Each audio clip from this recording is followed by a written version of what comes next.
आज सकाळी सुमारे 8:45च्या आसपास एक फोन आला बारामती एअरपोर्ट वरनं आणि एक विमान कोसळलं आहे, स्फोट झाला आहे अशी माहिती मिळाली आणि त्या विमानात अजितदादा आहे असं आम्हाला सांगण्यात आलं. 2 मिनिटं तर आम्हाला काही समजलंच नाही की काय झालं नेमकं, कारण धुकं होतं सकाळी.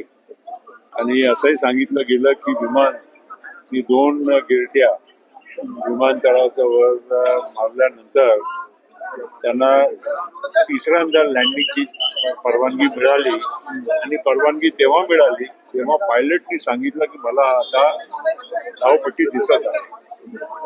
आणि आता त्याच्यानंतर जे काही झालं ते आपल्या सगळ्यांना आता ज्ञात आहे. आम्ही बारामतीला येताना मी स्वतः हेलिकॉप्टरनं त्या स्पॉटची पाहणी केली आणि जे धावपट्टी आहे त्याच्या आजूबाजूला 3 बाजूला 100 मीटर फूटची म्हणजे ते खड्ड्यासारखं आहे आणि ते उंचीवर धावपट्टी आहे. आणि बहुतेक आता हे तसं सगळं तपशीलचा भाग आहे. ऍक्सिडेंट इन्व्हेस्टिगेशन ब्युरो सिव्हिल एव्हिएशनच्या त्याची पूर्ण तपास करतील आणि तेव्हा आपल्याला तथ्य माहीत पडेल. पण एक नक्की आहे की आज सकाळी धोका होता. विमानाने प्रयत्न 2दा केले आणि तिसऱ्यांदा ते उतरण्याच्या प्रयत्नामध्ये हे ऍक्सिडेंट झाला. फार दुःखद घटना आहे. आम्हाला विश्वास अजूनही बसेल आहे. आम्ही दिल्लीत होतो.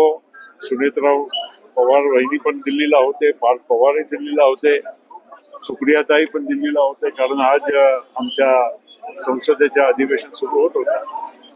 आणि जसं माहीत पडलं लगेच आम्ही दोघं पोचलो. आणि हे फार मोठी क्षती आहे महाराष्ट्रासाठी आणि खास करून पवार कुटुंबियांच्यासाठी. अजितदादा लोकप्रिय नेते, धडाडीचे काम करणारे नेते, त्यांची खूप मोठी ख्याती या महाराष्ट्रामध्ये होती. आणि आम्हाला आत्ताही त्यांच्या पार्थिवला आम्ही नमन करून आलो. पण अजूनही विश्वास बसत नाही, कारण काल रात्रीच 8-8:30च्या सुमारे माझ्याशी त्यांनी फोनवर बोलणंही केलं. मी असंच म्हणजे ते खुश मिजाज होते. 2 मिनिटं जे आम्हाला बोलायचं होतं ते कामाची गोष्ट झाली आणि शेवटी एवढंही म्हणले तर हे नियती म्हणा की काय म्हणा, प्रफुल्ल आता आपली भेट होणार नाही कारण मी 8-10 दिवस बाहेर आहे. त्या भेट होणार नाही आणि अक्षरशः तसंच आज घडलेलं आहे. काय सांगावं. दुःखाची आणखीन एक गोष्ट आहे की आज काही लोकांनी याच्यावरही राजकारण सुरू केलं. मुख्यमंत्र्यांचा एका मुख्यमंत्र्यांचं विधान आला, दुसरा एक मोठ्या राष्ट्रीय पक्षांचाही नेत्यांचं विधान आला की अशा यामध्ये याच्या मागे राजकारण आहे.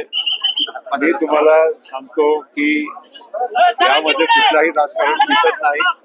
ही अजिबात नियतीच्या हा म्हणजे कारनामा आहे. आणि जे काही झालं ते ऍक्सिडेंट इन्व्हेस्टिगेशन ब्युरो मध्ये ते पूर्ण त्याची आम्हाला माहिती नक्कीच मिळेल. पण तोपर्यंत असं राजकारण करणं आणि कोणी आम्ही एनडीएच्या बाहेर जाणार वगैरे वगैरे आणि त्यामुळे हे सगळं असं काही कोणी घडवून आणलेलं आहे हे अतिशय म्हणजे दुःखाची आणि शर्मनाक ही गोष्ट आहे की अशा वेळीच लोक राजकारण करायला लागले.